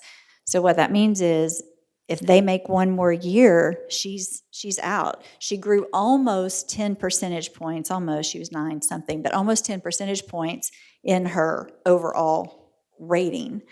So this number right here may not necessarily be able to tell you that story, right? But to understand what's really happening and the work that these folks are putting in, principals and teachers alike, instructional specialists, all the folks, to see what's happening on campuses, you know, there are some great things happening. And to Ms. Quarterwig's question earlier, some really great pockets of excellence, you know, at different, you know, at all of our campuses across the district. So yes, to Dr. Spicer's point, you can't say for sure, but we would definitely hope and expect that. Hope, I don't like the word hope. We would expect that. Yeah. You know, I definitely have noticed, I put on here Dean Highland, that was one of the ones I thought, wow, they're doing like a 30-point gain. You can tell that a lot of the kids that seem to, a lot of the campuses that seem to be on grade level, like when you look at Lake Gary, you look at Hillcrest, some of these other campuses, they come into first grade almost at a first grade level. So they're coming in kind of at grade level and then sustaining that, you know, and I think some of our other campuses, if we look at it, they're not coming in quite at grade level. And so it looks like, again, this is such backbreaking work to do this with kids, but it looks like there's significant growth. So I would say, kind of to Mr. Ochoa's point, just as the administration is going through, really find these bright spots, figure out what they're doing, drill down, not just look at these campuses that are making the 30-point gains, and kind of and really go in kind of with a kind of a learner's perspective and see Right. what, which I know you guys are doing, but just, I'm not saying that to say you're not, but to go in with a learning perspective and figure out what are the nuts and bolts, is there common themes in maybe this reading, how they're teaching reading or whatever, how they've motivated their students. And I would say that, and whatever we need to do to support them. So when I look at like South Waco, I'm like, they need extra help, lots of extra help. So what do we need? Part of me is looking at it and I'm like, I probably need to go tutor there. And we're looking at a lot, I mean, Ms. Parnell, one of the things, looking at our federal funding and our formula for that and giving our campuses that are more struggling, more resources where that's concerned. Yeah. And then I think also to your point about bright spots, looking, yes, of course, we're, wanting to look at that, but trying to see what those are. Dr. Spicer mentioned, we're reviewing curriculum right now and looking at different, things. Math really is up next for an adoption. So what are we going to do with that? Are we going to stay the course? We've got to decide. And we have a great math framework. What do we put with that? But I know lesson planning's come up a lot. And so per our discussion at the board workshop, they already have the unit maps done and they're attached to their curriculum unit. So those are there for them. Thank you for that, by the way.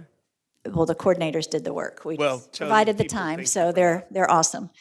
But yeah, so we let them stay back a little bit. They had to keep commitments that they already had, but pulled them back a little bit so that they could get those finished. I know where you guys have brought up lesson plans a lot. Looking at that and seeing, Mr. Ochoa, you brought up like, well, could we just give them lesson plans? And again, that is, take ELAR, one coordinator, kindergarten through fifth, right? But you mentioned, could we use those teachers? Could we use them to help us come in and do that? Certainly, that's something we could look at. And then possibly go a step further than the unit maps and start working toward providing that for them. I would say ELAR would probably be the if we were going to go that direction, a place to start. But we're also reviewing curriculum in general and resources. So not to say that that's the direction we're going. If we make a change, I don't know, but just all of those things are in our mind and doing what we need to do to make the job of teachers easier. Yeah. So that's for sure on our minds and out there. If I can, let's see, how do I want to say this? So for me, this is kind of an emergency. And we're trying to fix holes in the boat while the water's coming in. Yes. And there's that line that says the only way to treat everybody the same is to treat everybody different. And so to me, something like the lesson plan thing, that's a one-time cost, I would think, to get all that done. And obviously, there's some campuses that need more help than others. So if it may hurt some feelings, but if we've got to put more resources on those campuses, I hope we do it. Yeah, because I want to go ahead and jump on the tail end of that. We've been hearing pockets of success for some years now. And so when I hear pockets of success or spots of success here and there, that really rubs me the wrong way. And so my question is, when you all started this and you were looking and you forecasted, did the students make enough gains in your all's opinion when you saw it? Were you surprised by what you saw? Or is pretty much what you thought you would see? Or I'm not surprised by what I saw. I don't think until they're on grade level exactly where they need to be, is it enough gains, right? That would be our expectation. And I want to go back and because I hear what you're saying to say that when I say pockets of excellence, that I'm not saying, oh, it's okay for this campus to have this. What I'm saying is we know that we do have a lot of new folks, right? New teachers, teachers with less experience. And so those teachers need more support. And then we have teachers who have been teaching a while, and so they're going to have a little bit more under their belt. And so just looking at that, how can we use those good, strong veteran teachers, our good, strong ISs to, and we are, but what additional support do these guys need? You know, that where we can help them, because teaching's hard. I mean, teaching's hard in any district, any place you are these days. It doesn't matter whether, you know, your students have gaps to close or not. It's a hard business. And so what can we do to help them? Because, and I don't, when I say pockets, I'm not even talking like, oh, just this campus. On every single you campus, we see have pockets strong of success on teachers. each campus, Yeah. So how can we use them, teacher leaders, all of those things more effectively to give folks support to help improve their craft? Yeah, and that's where I was going with the systems and processes, and you talked about the core processes and things like that. Y'all identified, you know, the new soup. Y'all have identified, you know, the direction we want to go and things like that. So, but I wanted to address the pockets of success. We've heard that like many times over the last I'll change my years. terminology. And then one thing, let me just speak that too. One of the things that I noticed when I arrived, we were talking about funding, and we were talking about our title funds and state comp ed, and I'll say in the past we've been like everybody gets $10, right? But if Mr. Patton, he needs more assistance, he might have to get 15, but Mr. Giller, you might need to get 5. Talking about equity now. Right? And equity. And so we've already worked on what it's going to look like next year, because we know that there are some campuses, students, whatever you want to call it, they need more and you might need less, because we still want to make sure everybody gets to the same finish line at the same time, right? And so we're having those conversations with principals about their budgets for next year. This is what it's going to look like, not because we're trying to pick favorites, but we're trying to make sure that everybody has access and opportunity. And so we are, working on that Oh, already. y'all on it. Let's go. Well, and I would say not everyone just gets to the finish line. So those kids who are already doing well, like they up their pace. So, you know, but I Well, do and agree. If we need, The other thing, and you don't see pre-K data up here, but even when we look at our pre-K data, our pre-K classrooms are some of the strongest, like, you know, and even the beginning of your data on our pre-Kers is coming in at the beginning of the year a bit lower than what it was. So, but now keep in mind, pre-K is the intervention, right? That it is the intervention, but still, I mean that, you know, we're seeing that, and so you mentioned like going into kinder and coming into kinder below and such. So, it's a real benefit when our kids come to pre-K because we can help close that before they get there. it's great. Okay, we kind of like circled the train No, here, or wagon, whatever the saying is. Do you want me to go through each one, or do you want to just read it on your own? I think we've got a good We've seen the understanding. data. Yeah, we've looked at the data and have had an opportunity to go through it. And so thank you so much for answering our questions, because Yes. we just bombarded you with a million questions And I about have this. one last question. Oh, yeah. Always. That's going to be my new nickname. Last question. When is STAR, elementary STAR testing? There's a trajectory of them. So we start in April. We start in April and we go all the way through May. What's the exact date? Do we have it? April 9th. It's quick.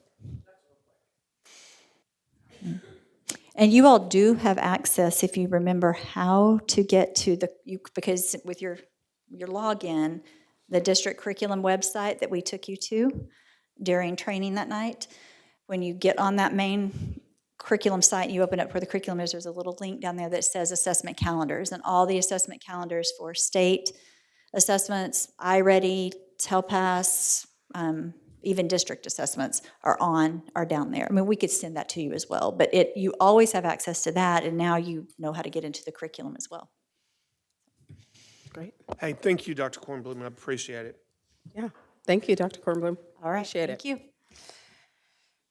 Hey, moving on to item, what number is this?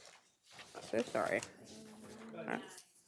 Budget, item 9, what we have all been waiting for. Ms. Cheryl Davis, the one, the only. The legend. Okay, so this is just going to be a short presentation tonight. It's real early. Usually this time of the year, I like to sort of go over how we ended up last year, talk a little bit about that, and then look at kind of where we're looking, early projections for the current year. And right now, we don't know too much. There's a few bills out there, but we'll talk briefly about some of that and what some of our challenges are going to be for next year. So looking at how we ended up last year, we really can't, had we not had all the ESSER funds left that we moved stuff to, we would have ended up pretty close to what we were projecting. If you look, the final budget, we have the original budget, the final budget for revenues and expenditures. I want to point out one thing between original and final budget. Most of what you see in those revenue increases was the TIA, because we don't put that in the original budget until we know what those numbers are going to be. That was $2.5 million last year. So that is most of that increase that you see from the original budget to the final budget. And again, it'll be in the expenditures, because as we get that money, we're going to spend that. So that was a big chunk of the increase also in the expenditures. In August, when we were projecting the budget, we were projecting that our revenues would end up right at 160 million, and our expenditures would end up about 160.7 million, for a deficit there of $697,000. Other resources at 503,000, and our other uses, other resources and other uses. The other uses is mostly what we transfer to Guamaguaca and the Day School for the Deaf to cover our any deficits that those budgets may have.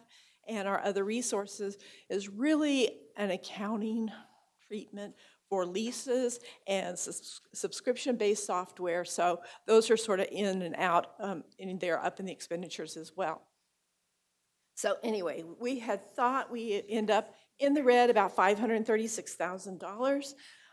We ended up in the black, 7.1 million. Now, that is a... Wait a second, Madoodle. Okay. So that's basically 4 things, and we're going to talk about those 4 things. Some of them we sort of knew, and others were a bit of a surprise. Looking at our revenues here, the biggest difference there, that was $1,864,000, and of that variance, $1.6 million of that variance was we appealed our values, our I think we were the 2023 values last year. We had not heard, we had 2 appeals last year. If you remember, they misreported our TIF values, and we had appealed that. I was using that number because we were pretty sure we were going to get that. That was like $3.5 million. So that was in my projections of revenues. This number, because we didn't know what this number was going to be, was not in our revenue projections during budget development. We didn't hear about this until the very end of September, so it was too late to get it in the budget. So most of that $1.8 million that we were off in our revenue projections was from that property value appeal. We currently have another appeal out for the 2021 values, which I think this is the second time we've actually appealed those, maybe the 3rd time, I'm not sure, because we keep getting adjustments on those. But anyway, so that's the main difference there with our revenues, was that $1.8 million. On the expenditure side, there was really 3 big things. The biggest was the under expenditure of the ESSER funds, because we didn't want to send a dime of those federal funds back. So when those funds ended in September, we had about $5.5 million left over. So what we did was we actually did journal entries out of several funds, mostly the general fund, but we did about $1 million out of Title I and about $430,000 out of IDEA Special Ed to use up those ESSER funds, because those federal programs like Title I and IDEA, we can actually roll forward and we could keep those. So we moved some of that out and into those ESSER funds to spend all the ESSER funds. Now, the under expenditure of ESSER funds, some of that was related to a lot of retention bonuses were paid in that last month, and we didn't know exactly how much was going to get paid out, who would still be in the district to pay out. So that was a big difference. There was some salary savings. One of the items that was left over was $1 million for some maintenance projects, some HVAC projects that just didn't ever get allocated, which is part of why we came and did an amendment in the fall to put into maintenance, because they never did get access to the money. Now, there's a plus and minus on this, because when we transferred or did journal entries to move all these funds to ESSER, and we spent all that money, well, then when we moved, what we did was we freed up general funds to the tune of $4.2 million, which then became, we can spend them on whatever we need to. So that was a little bit of a plus in having those funds excess, that now they're just in our general fund balance, and helps us out with whatever we need to for the current year, because the current year is still not looking good. So that was the biggest item. And then as we talked, two of the things we moved forward or rebudgeted in the current year was that $1 million that we had in buses, because we had some purchase orders that did not come in before the end of the year. And then we had roofing repairs from the hail damage that was about $1 million that we also have rebudgeted. We have now received, I think probably, we were supposed to get the special ed buses first, but we actually got the regular ed buses, or the micro buses, back in September. And just this week, we received the special ed buses. So those have all been received now. All buses are in. We have on order, yes. And then the roofing repairs are underway now. And then we had an audit adjustment that's kind of in those other resources and uses and debt service. So those were the major items that caused the under expenditure of our, from what we were projecting in budget development. Looking at our fund balance now, it ended up a little bit higher than it was last year. It's at 32.9%. Had we not been able to move all those expenditures to the ESSER funds, we would have actually been down about 1.3% instead of up 1.3%. So we're in good shape to, moving forward. That is and as a percentage of this year's budget, though, it's 31.8%. That 32.9% is out of last year's expenditures, but this year's budget is 31.8. We also have in our fund balance, we have inventories of $416,000, prepaid items of $80,000, capital equipment of about $1.1 million, and then purchase orders were outstanding at August 31st. We have to commit those funds of about $2.6 million. So looking now, going into current year, looking at our enrollment and average daily attendance, still on the decline. In the last 5 years, our enrollment has declined 10.6%, and our ADA has declined 13.4%. Now, the good news is, it's better than what I had in the budget. For once, for the first time in 4 years, I actually was less optimistic than what it turned out to be. So this is kind of what this is looking like. For budget, we had 13,294 was what I was projecting for enrollment. That ended up as snapshot in the fall, which is what I measure against. It was 13,366, so we were up 72 students from budget. And then our average daily attendance. Now, this average daily attendance projection is in as the end of the third 6 weeks. We just ended the fourth 6 weeks. I haven't done projections from that. Fourth 6 weeks was not as good as the first 3, so that might come down some.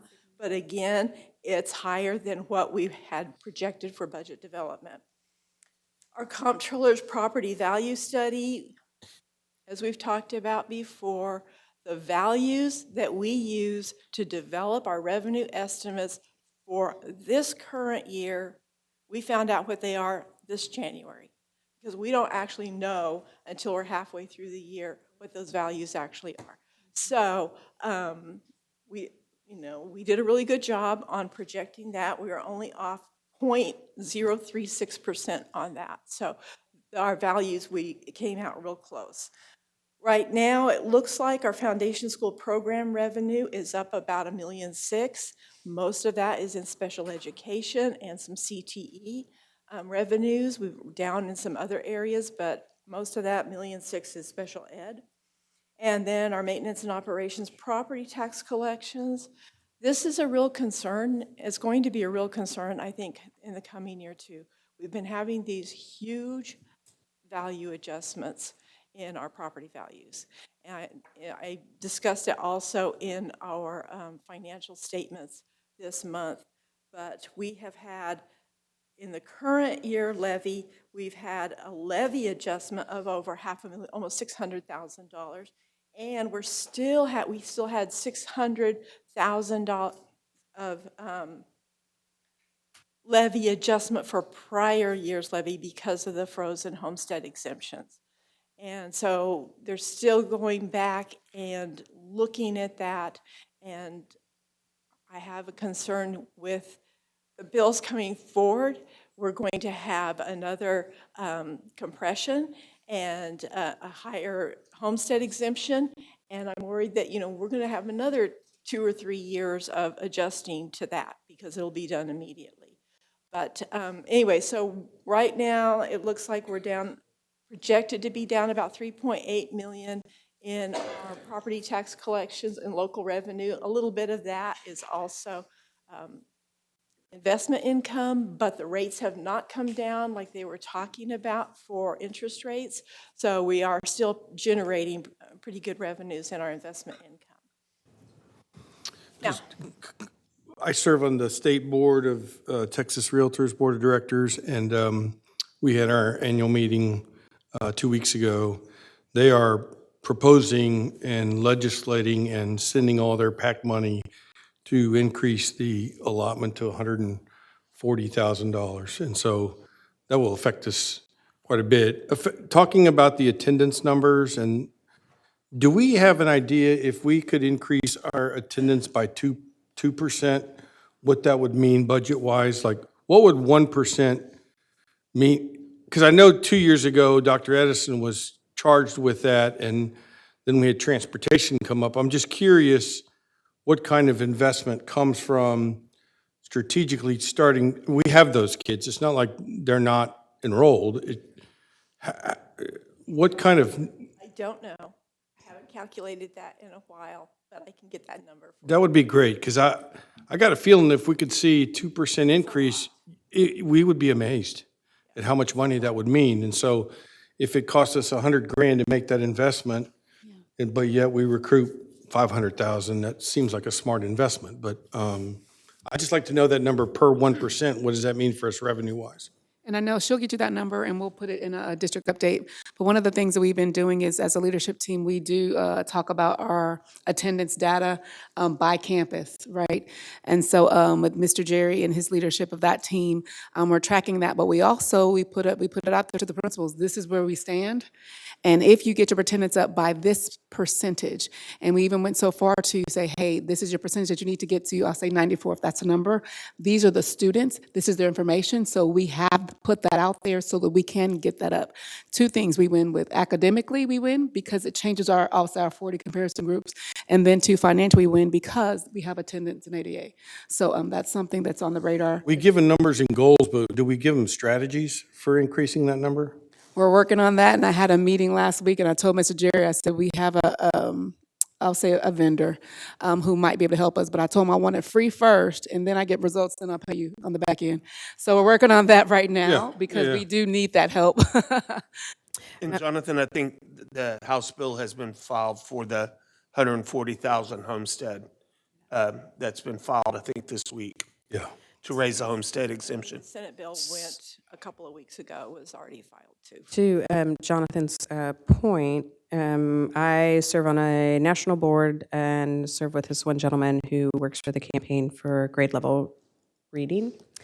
And they go through and study kind of school districts and schools all throughout the nation.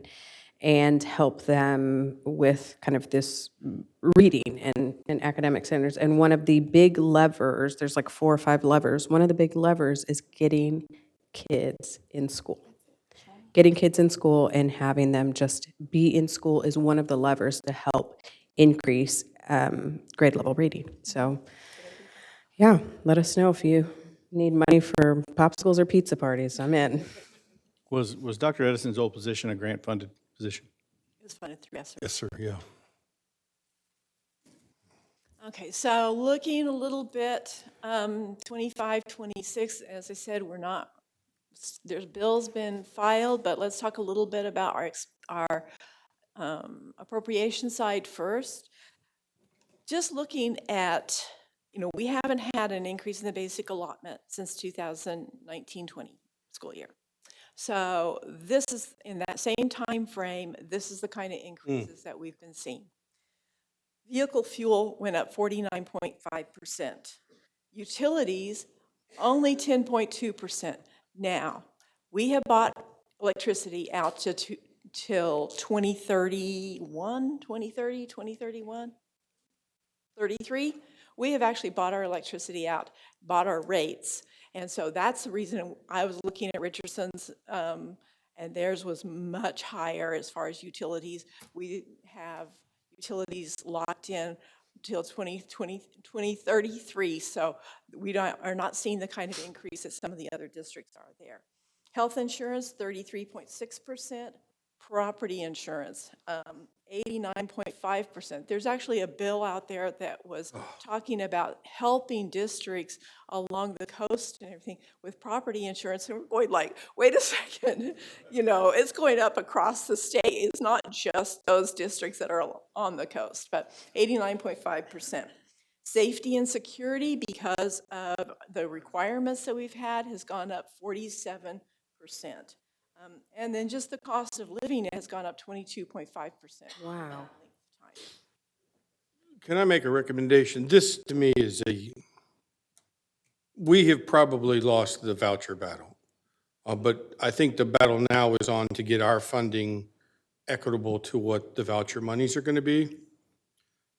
If we could find a way to have each one of these as a slide of what we have faced since the last allotment increase in our social media platforms, and just say, did you know that we have this, and this, but our allotment has stayed the same? How about you call your congressman and help us cover these costs? This, to me, is as illustrative as anything I've seen for us to say, give us more money, right? Yeah, does Carl have a copy of this slide? So, I mean, I think this is huge right here. one of the, Ms. Davis and I had met when we were talking about getting ready for this board meeting, and so we had this conversation, so thank you for making sure this made it to us. What we wanted to do was we're gonna give it to communications, and we're gonna just pub it. We're gonna put it out there and just say, these are the facts, this is our reality, because I really think people don't understand what we're facing. Like, they're thinking, now you got money, we're like, no, we don't. And there's no adjustments for inflation or anything, so we are totally making sure that we're telling the right people and our representatives what's going on here in our house. I was just going to say, can we make sure that our state rep and our state senator sees this slide? Absolutely. Turn it into 6 Elizabeth? slides. Absolutely. Can we send it to them with a little ribbon tied, say, thank you, please? How about we just deliver it to them when we get there too? Yeah, when we go visit. Yes, sir. Because I really do, I think our state rep and I would hope our state senator as well would be appalled at this one slide. And knowing that we've kept the same amount of money coming in since 2019. 2.3%. Yeah, that's what I'm saying. I mean, the people that vote for these representatives need to see these numbers. I mean, if you don't increase the allotment by, 33%, you're not keeping up with our costs. So, as we said, our state foundation school program and property tax revenues together in that same period of time have only increased 2.3%. That is 88, those two funding sources make up 88.1% of our revenues for the general fund. Yeah. And we've only had a 2.3% increase. Screaming from the mountaintops. I don't know that he'd say it publicly, but at breakfast at least, our state rep claimed that he was a champion for public schools. Um, uh, Showing him this might open his eyes a little bit more. I think, when I see this, these numbers, and then I look at the cost of living, I think what type of impact that has on our families and our kids in our district, and just that cost of living um, on already a district that at times has different opportunities and challenges. I think that to me feels staggering. And so I think it is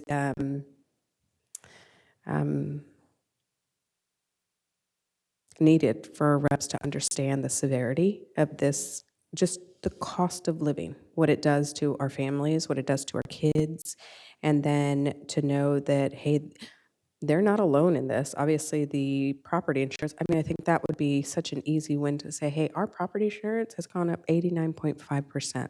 Could you give it to the coast? Could you give it to us too? We aren't going to talk about how much we've gotten from our property insurance over the last few years, okay?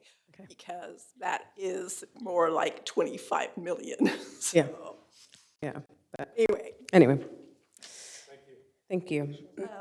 So, and that 2.3% increase, because I still want to give credit. I mean, a lot of that is because of the Equity Center. Had they not fought to get that inflationary, we've talked about it before, had gotten that inflationary factor into our Tier 2 funding, we probably wouldn't have that 2.3% because we've gone down, we're going down in student population, so our revenues, we lose revenues, but that really has helped us.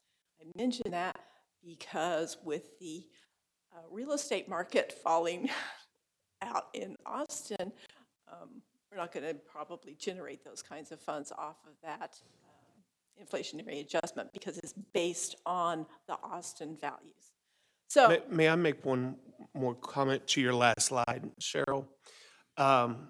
This ties into something that I feel like we, as a board, and Dr. Spicer and Ms. Davis, looking at the 22.5% cost of living, knowing that our property insurance has gone up roughly almost 100%, 90%. So are our teachers and their families. And we have got to take care with our salaries that we're giving, not just to teachers, but to paras, to our custodians, to our cafeteria, our bus drivers, everyone that is essential to teaching school and making school happen. We have got to come forward and make sure that we are protecting the people that help us make this district happen, because that 22.5% is hitting our district. It's hitting the people that are touching our children, touching our children's lives in one way or another. And it's just something I want to bring out. and we did adopt a budget with an $8 million deficit. We did not do a salary increase last year, but last year was the first year we did not do a salary increase. We were still doing a salary increase. We even brought up that beginning salary for our auxiliary staff, food service workers, and custodians to where we were able to compete with the fast food restaurants around here. And so we have made efforts to try to keep our salaries up, try to keep our benefits up. But, it's. The reality is, if you add salaries to these, that's pretty much our biggest part of our expense, right? So if our revenue stays the same, and we know that we can't decide not to pay more in insurance this year, then that means that the only thing left is getting squeezed more and more if our pie isn't growing more and more. So Correct. I would love to have each of these broken down in an individual slide, and I will hit every social media platform I can, and I will have every friend of mine do the same thing to say, if you believe in teachers and teacher pay and care for teachers, administrators, support staffs, then you have to vote that way. And this does it better than anything I've seen to say we're not doing that. So this is School Alliance. We have been a member of the School Alliance, I think, almost since its onset. This is what their priorities were for this legislative session. The basic allotment needed to come up. We needed more money in student safety since they passed all those laws and with all the requirements. Teacher pay has got to be addressed, special education has got to be addressed, and transportation. So this is what Waco ISD, we're not as bad in some categories as in some of the others. But the state funding for safety and security is projected to be $462,000 in the current year. There is a bill in front of the legislature that would almost double this, but right now, our police department budget alone is $3.8 million. So this, if we maybe end up getting less than $1 million, it's not even coming close to covering our costs for just the police department. Looking at the national, we actually do a little bit better. On the national starting teacher pay is only $44,530, which doesn't actually seem right to me, but I did do that research myself. And the rural Yeah. salaries are like 20 Absolutely, it's everybody. The rural, we would be behind. And so ours is 53,000, still way below urban districts. State funding for special education, we don't do too badly here. It's projected to be 17.5 million this year. Our budgeted expenditures total 18.2 million. So we are, technically, we're only supposed to spend 55% of those funds on the direct program, but we are spending over 100% of what we're getting for special ed. Our state funding for student transportation, this one is just amazing. We got $575,000, or getting $575,000 last year. Right now, I'm estimating the same amount for this year. I don't know yet. But our budgeted expenditures for 24-25 total $6 million. So we're getting $500,000 from the state for student transportation for a budget of $6 million. Now, talking a little bit about what bills kind of have been filed right now. I know I never want to talk about that too much because that changes so much as they're getting ready to go into some compromise meetings. And anyway, the Senate's not really doing us a lot of favors. No increase in the basic allotment. Money into teacher salaries.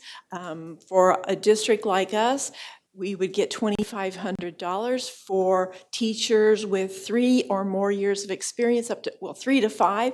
From 5 and above, it's $5,500, but we get nothing for any teachers below 3 years of experience. Sure, what does that average out to per paycheck if that were to come true? $2,500 would be about $200 a month, right? Yeah. So before taxes, yeah. Right. So not enough a to lot. buy 2 dozen eggs and gallon. $5,500, about twice that, so $400 or $500. But that's only for teachers. That means we wouldn't get any money for any other employee group, for custodians or food service workers or paraprofessionals or anybody else. So that's just for teachers. They are going to put a lot of money into TIA. That would go up. And then again, they do have a bill to increase that safety allotment. On the House side, a little bit better. They are increasing the basic allotment on the bill that was filed last week, I think on Thursday. They were increasing the basic allotment by $220 from $6,160 to $6,380. And then they're increasing the small and mid-size allotment. Doesn't do us any good because it would have with the transportation zone because that was what was funding that, but it doesn't help us at all. And then, of course, they're going to, both House and Senate are increasing the homestead exemption. I think they're both going from $100,000 to $140,000. And let me see what else we have here. Oh, they are increasing special education funding considerably in the House bill, and they are creating new allotments for fine arts and special education service group allotment. And again, so the total of that, of House Bill 2 is $7.8 million. Both have passed vouchers As you said, I don't think there's any way to stop that at this point. So the only thing I think we can hope for is to get some additional revenue. Now, what this would mean, the House bill for us would be $4.5 million that we could probably generate. We will have some small increase what's in the law right now because of that, the Austin values and our Tier 2 funding. We would generate about $400,000 next year off of that because, again, it's not very high this year. The increase is not very high at all. But the following year, we would generate about $1.5 million. But that's if nothing else happens. We still.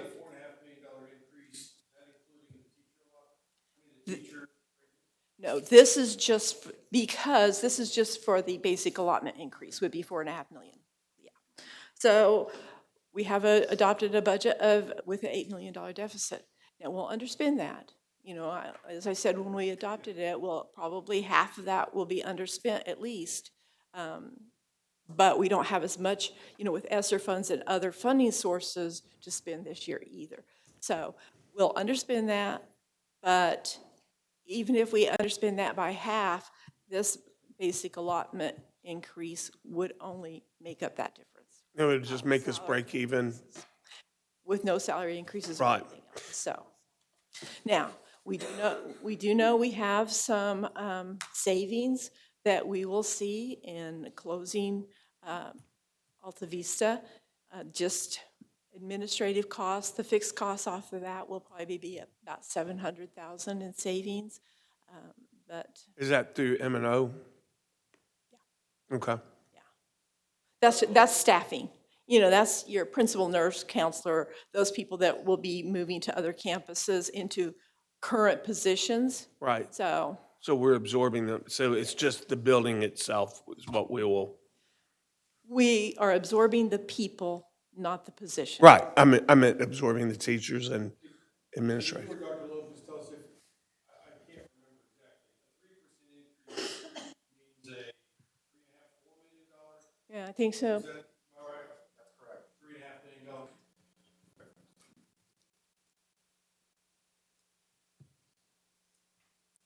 Okay, that's where we are.